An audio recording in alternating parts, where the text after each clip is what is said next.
जय श्री कृष्णा दोस्तों। मैं आरुमि आप सभी का अपने चैनल मैं हूं आईना में हृदय से स्वागत करती हूं।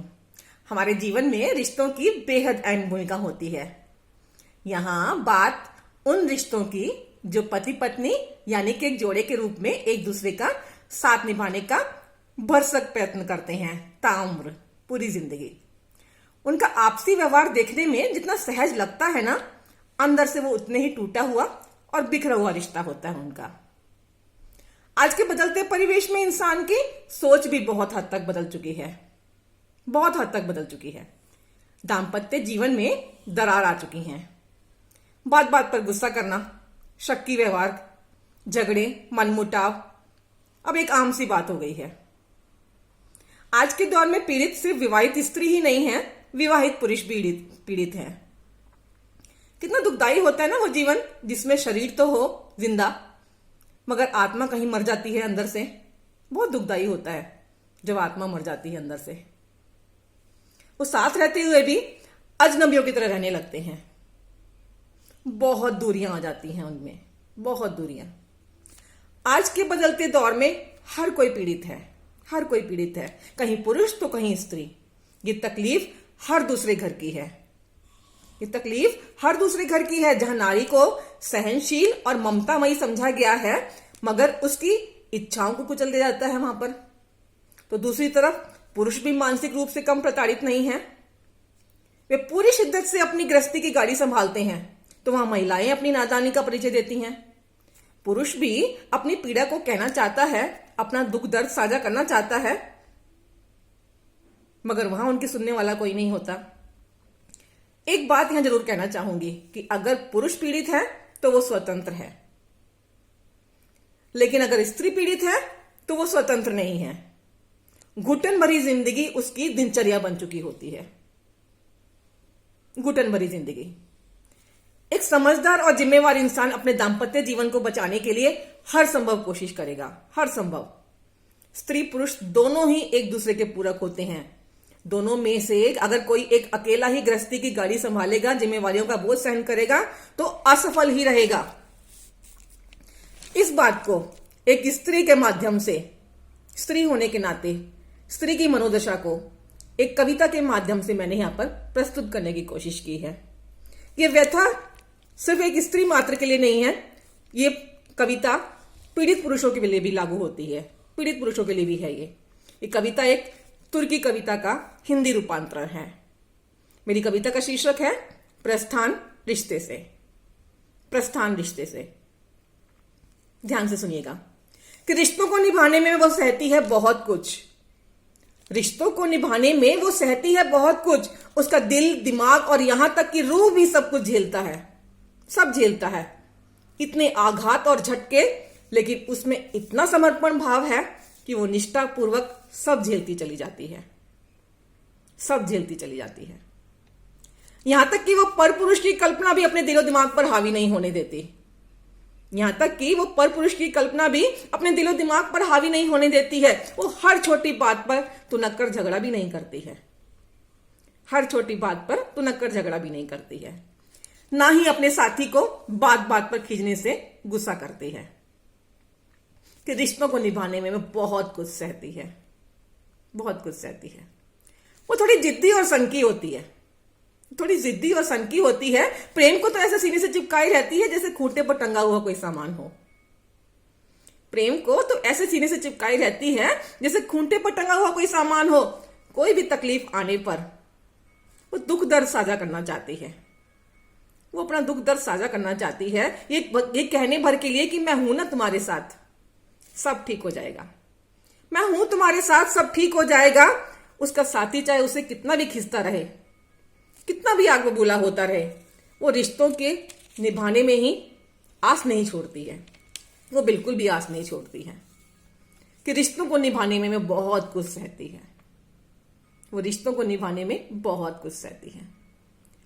बावजूद इसके भी अगर उसे ये सब सुनने को मिले कि बंद करो ये बकवास, दिमाग खराब करके रखा हुआ है, जब देखो तब सुबह शाम की झिकझिक, कुछ और नहीं है काम तुम्हारे पास करने के लिए, उसके बावजूद भी वो रिश्तों को निभाती चली जाती है, निभाती चली जाती है। इस तरह से एक समस्या जो आपसी बातचीत से हल हो सकती है, एक अनसुलझी पहेली पहेली ही बनकर रह जाती है। और उसके साथ ही को ये एहसास तक नहीं होता कि एक दिन इसी तरह से ये अनसुलझी पहेलियां बनती चली जाती हैं और अंत में उसी के दिल पर ही सीने पर गोली लगने जैसा काम करती है उसकी खुद की ही बातें। सीने पर गोली लगने जैसा काम करती है उसकी खुद की ही बातें कि रिश्तों को निभाने में बहुत कुछ सहती जाती है, बहुत कुछ सहती जाती है। वो ये क्यों नहीं समझता कि अगर वो गिले शिकवे करती है तो एक ही बात को बार बार दोहराती है तो इसका अर्थ है कि उसकी आस अभी टूटी नहीं है, उसकी आस अभी टूटी नहीं है। ये रिश्ता उसके लिए भी बेशकीमती है, उसे बचाने के लिए वो तमाम कोशिश करना चाहती है, तमाम कोशिश करना चाहती है, उसके साथ रहना चाहती है, इन बदशक्ल गांठों को सुलझाना चाहती है क्योंकि वो अभी भी अपने साथी से बहुत प्यार करती है। वो इन बदशक्ल गांठों को सुलझाना चाहती है।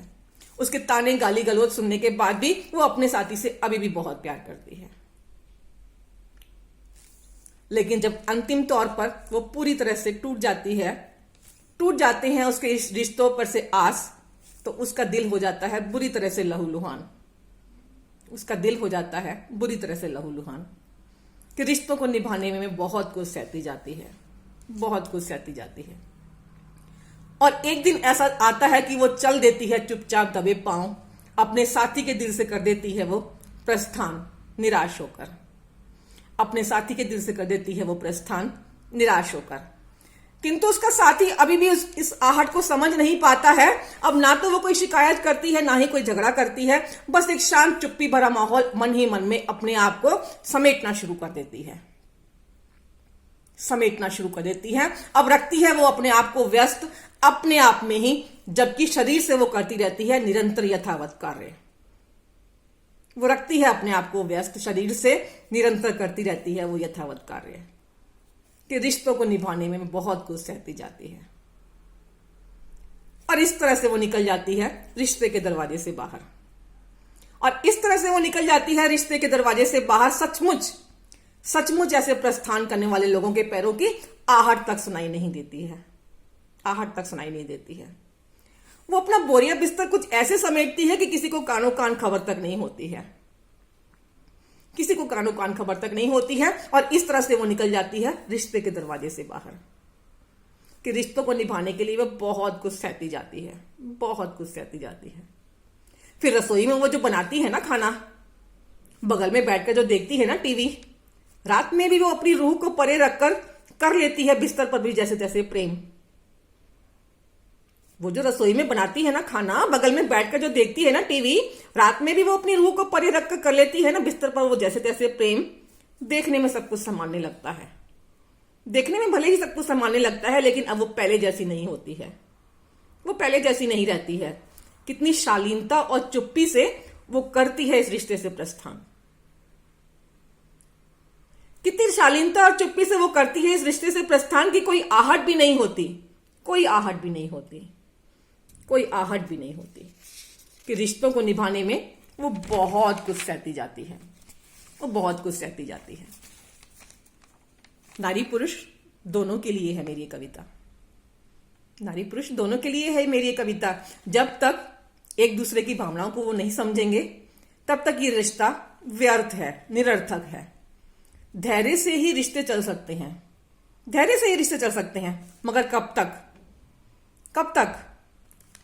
कभी तो सब्र का बांध टूटेगा ना, कभी तो सब्र का बांध टूटेगा ना। रिश्तों को अंत तक निभाने की कोशिश अब उसे व्यर्थ जो लगने लगती है, रिश्तों को अंत तक निभाना वो जानती है और उसे जब अपनी कोशिश ये व्यर्थ लगने लगती है तो वो इस रिश्ते में रहना नहीं चाहती है, क्योंकि वो घुटन भरी जिंदगी ताउम्र नहीं जीना चाहती है, वो इस घुटन भरी जिंदगी को ताउम्र नहीं जीना चाहती है। यही कहना चाहूंगी कि अगर हमारा स्वयं के अहम पर नियंत्रण है तो यकीन मानिए दुनिया के सबसे कठोर हृदय को भी हम पिघला सकते हैं। लेकिन ये काम भी वक्त रहते होना चाहिए, वरना देरी होने पर रिश्ता टूटने में बिल्कुल भी देरी नहीं होगी, ये संभव है। मैं आरुमि अभी आप सबसे विदा लेती हूं। जय श्री कृष्णा दोस्तों।